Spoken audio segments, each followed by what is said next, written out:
Las aguas del Golfo Nuevo guardan infinidad de historias y misterios por resolver. Naufragios, pioneros, sueños y viento, por sobre todo. Confluyen en todas las épocas, dando forma a la trama histórica regional. Muchas de esas historias tienen insospechadas ramificaciones, conectando nuestro manso Golfo Patagónico con tierras lejanas y lenguas extrañas. Grandes sucesos de la historia mundial tuvieron alguna repercusión o eco en el seno del Golfo Nuevo, como por ejemplo las dos guerras mundiales. Hay una historia que tiene todos los ingredientes de una novela que se desarrolla en nuestro Golfo durante la Primera Guerra Mundial y que tiene un inesperado epílogo años después, durante la Segunda Guerra Mundial, a miles de kilómetros de distancia. Vamos a conocer la historia del vapor Bahía Blanca, el barco que nunca se rindió a los aliados. El vapor Bahía Blanca era un barco construido en 1911 en Hamburgo que pertenecía a la Compañía Naviera Sudamericana de Hamburgo. Era un transporte típico de la época, de tipo mixto, o sea de carga y pasajeros, con unos 150 metros de eslora y un desplazamiento de 18.000 toneladas. Cubría rutas entre Europa y Sudamérica, incluyendo algunas paradas en puertos de la Patagonia.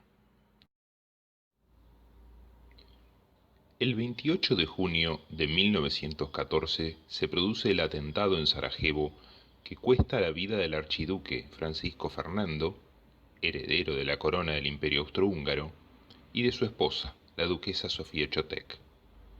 Si bien este hecho fue el que desencadenó la Primera Guerra Mundial, las acciones militares comenzaron un mes después. En ese contexto, el vapor Bahía Blanca había recalado en el puerto de Cádiz el 21 de julio del mismo año y continuado viaje para Buenos Aires sin novedades. Durante el trayecto transatlántico, el capitán recibió por telegrafía la noticia del inicio de hostilidades entre Alemania y el Reino Unido. Mientras el vapor se desplazaba cerca de la costa de Brasil, divisaron luces que, supuestamente, pertenecían a dos cruceros de guerra ingleses. El capitán dio la orden de apagar todas las luces a bordo y mandó a tapar con pintura el nombre del barco. Incluso llegaron a pintar la chimenea de color blanco y negro, similar a los barcos de la compañía inglesa Lamper & Holt. Temiendo encontrar otros cruceros ingleses en las inmediaciones del Río de la Plata, el capitán cambió el rumbo y se dirigió a Puerto Madryn, lugar donde se refugió a la espera de órdenes de los agentes de la línea Compañía Naviera Sudamericana de Hamburgo. De acuerdo a lo publicado por el semanario de la colonia galesa, el Hydrabod, el miércoles 19 de agosto de 1914 habría arribado a Puerto Madryn el vapor Bahía Blanca. Unos días después, el 5 de septiembre de 1914, el semanario Golfo Nuevo de Puerto Madryn informa que dos vapores alemanes, el Nauplia, de carga, y el Bahía Blanca, de carga y pasajeros, se hallaban demorados a la espera de órdenes para proseguir viaje. El vapor Bahía Blanca llevaba a bordo unos 300 pasajeros con destino a Buenos Aires, además de carga para el mismo puerto y para la ciudad de Bahía Blanca. A la siguiente semana, el mismo semanario Golfo Nuevo informa que el vapor Presidente Mitre habría zarpado el jueves 9 de septiembre hacia Buenos Aires, llevando los pasajeros del vapor Bahía Blanca, el cual iba a permanecer en Puerto Madryn hasta nuevo aviso. Los rumores hablaban de un buque de guerra inglés merodeando a la salida del Golfo Nuevo. El rumor se concretó el 26 de septiembre, cuando fondeó de manera sorpresiva el crucero acorazado británico Good Hope. El arribo se produjo a las 11:30 de la mañana, y según el relato del semanario Golfo Nuevo, su misión era un completo secreto. Bajaron unos pocos oficiales a enviar unos telegramas, y posteriormente el buque zarpó a las 14:30. Según manifestaciones de los pasajeros arribados posteriormente en el vapor Rawson, el Good Hope se encontraba junto a otros 3 barcos a unas 20 millas fuera de la entrada del Golfo. Se decía que estaban esperando a 2 cruceros alemanes que provenían del Pacífico. Algunos pobladores del puerto de San José, en la península de Valdés, dijeron haber visto 3 barcos de presunta nacionalidad inglesa que se acercaron a la costa en un par de ocasiones con intenciones desconocidas. En cuanto al Good Hope, su misión efectivamente era interceptar barcos alemanes en el sur, aunque su participación en la guerra fue trágicamente breve, ya que fue hundido en la batalla de Coronel en noviembre de 1914 y no hubo sobrevivientes. Durante la estancia en la rada de Puerto Madryn, la tripulación del vapor Bahía Blanca se vería afectada por algunas tragedias. El 13 de septiembre de 1914 el capitán del vapor denunció en la subprefectura local la desaparición de uno de sus tripulantes, un joven de 18 años llamado Hermann Lechner. 4 días más tarde, su cuerpo fue hallado en la costa por algunos vecinos de la ciudad. Tenía una soga atada al cuello, por lo que se consideró la hipótesis del suicidio y posterior caída al agua, aunque nunca pudo saberse a ciencia cierta. El jueves 19 de noviembre de 1914 hubo una segunda desgracia, pero por partida doble. El capitán del Bahía Blanca, Augusto Scharfe, y el marinero Anton Jalanska fallecieron ahogados en circunstancias no del todo claras. Ese día, a las 18 horas, apareció el cadáver del capitán en la playa, y recién 9 días más tarde apareció el cadáver del marinero Jalanska, al que le faltaba un brazo. Las averiguaciones posteriores revelaron que el capitán había abandonado la cubierta del Bahía Blanca el jueves 19 a las 13, a bordo de un bote a vela, acompañado del marinero Jalanska. El clima era agradable y tranquilo. El bote fue visto a las 14:10 por el segundo oficial del vapor Nauplia, el otro vapor alemán internado en el Golfo Nuevo, mientras navegaba en dirección al muelle local. Luego se perdió de vista y no se supo más nada de él. La hipótesis del accidente fue que una ráfaga de viento o un remolino haya volcado al bote, condenando a sus tripulantes a la muerte. Ambos, capitán y marinero, se hallan sepultados hasta el día de hoy en el cementerio local de Puerto Madryn. Los años fueron pasando y el Bahía Blanca se convirtió en parte del paisaje madrinense. En el año 1918 el gobierno argentino emprende la compra del vapor Bahía Blanca, acción que aparece publicada en el Boletín Oficial de la República Argentina del 16 de mayo de 1918. La compra del transporte por parte del Estado Nacional se habría concretado en 300.000 pesos moneda nacional, unos $135.000 de aquel entonces.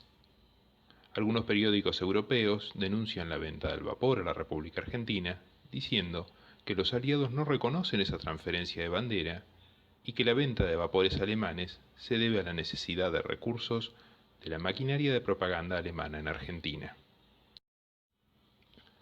A fines de julio de 1918, el remolcador Ona se encargaría de remolcar al vapor Bahía Blanca hasta Buenos Aires, lugar donde le harían las reparaciones pertinentes y una modernización. Según diversas fuentes, el vapor había sido saboteado por la misma tripulación en los primeros meses de su estancia en Madryn, para evitar ser forzado a partir. El Bahía Blanca permanecería en Buenos Aires durante todo el año 1919, bajo el mando del capitán de fragata Joaquín Arnaut.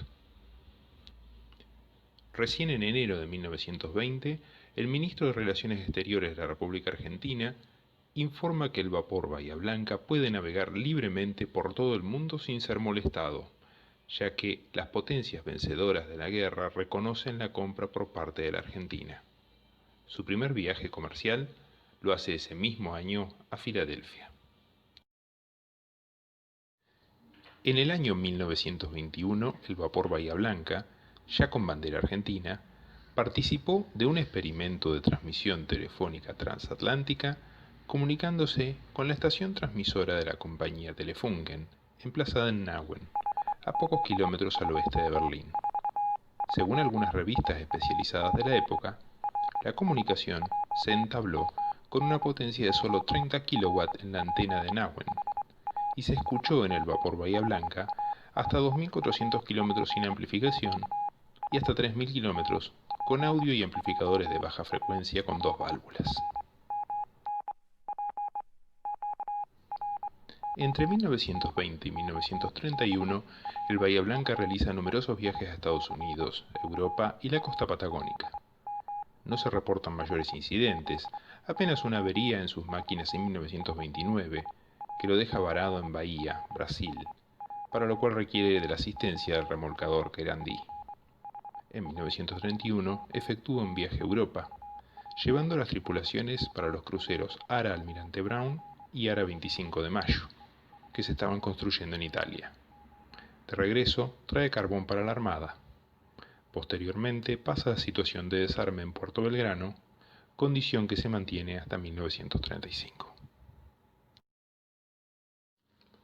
El 3 de mayo de 1935 se aprueba su venta a la Compañía Transatlántica Argentina, representante de la Sociedad Industrial y Comercial Enrico Haut de Génova, por la suma de 210.000 pesos moneda nacional, poco más de $60.000 de entonces, la mitad de lo invertido en su compra. Esta empresa tenía la intención de desguazar el buque y utilizar su chatarra en los altos hornos de la industria italiana.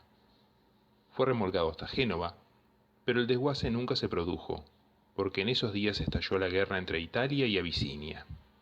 Por esta razón, el gobierno de Mussolini lo confiscó y lo rebautizó como Umbría, para luego asignarlo como transporte militar de tropas.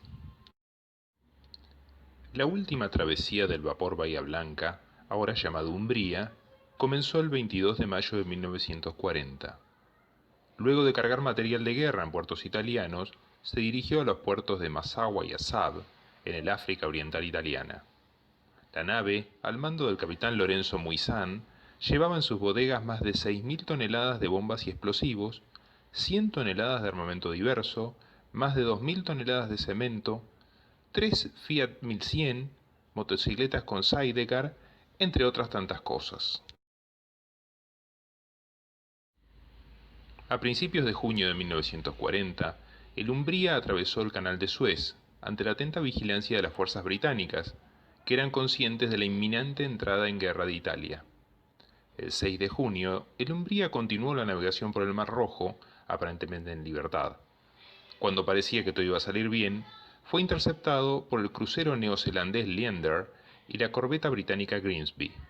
Una partida de 22 hombres, al mando del teniente de navío Stevens, abordó el barco y, bajo la amenaza de las armas, obligó a dirigir la nave hacia el puerto de Sudán.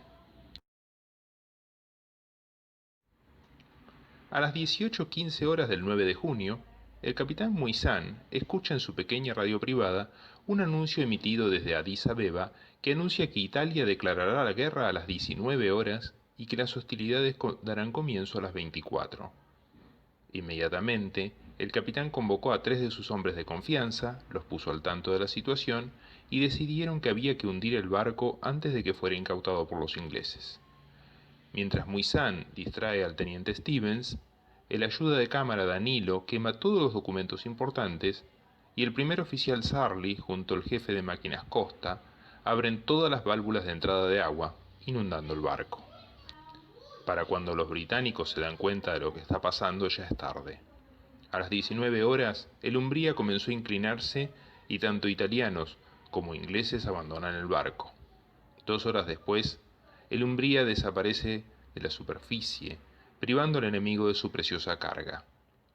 Los tripulantes del Umbría fueron enviados a los campos de prisionera de guerra de Sudán, Egipto y la India, donde permanecieron hasta abril de 1946. Se dice que el Umbría es uno de los más bellos naufragios para bucear, aunque no es menos cierto que es uno de los naufragios más peligrosos, ya que en su interior todavía reposan miles de kilogramos de explosivos sin explotar. Así termina esta historia sobre un barco y su tripulación, que nunca se rindieron a los enemigos. Bajo bandera alemana o italiana, escaparon de la marina inglesa, ya sea refugiándose en la Patagonia o hundiéndose deliberadamente en el Mar Rojo. El vapor Bahía Blanca operó la mayor parte de su vida útil con la bandera del Estado argentino, recorriendo numerosas veces las costas de la Patagonia. Hoy reposa en el fondo arenoso del Mar Rojo, pero seguramente en su derrumbrada cubierta, en sus oscuras bodegas o en el puente de mando han quedado retazos jirones o recuerdos de su paso por las mansas aguas del Golfo Nuevo. Me gustaría creer que sí, que el barco que nunca quiso rendirse se llevó un pedacito de Patagonia a su morada definitiva.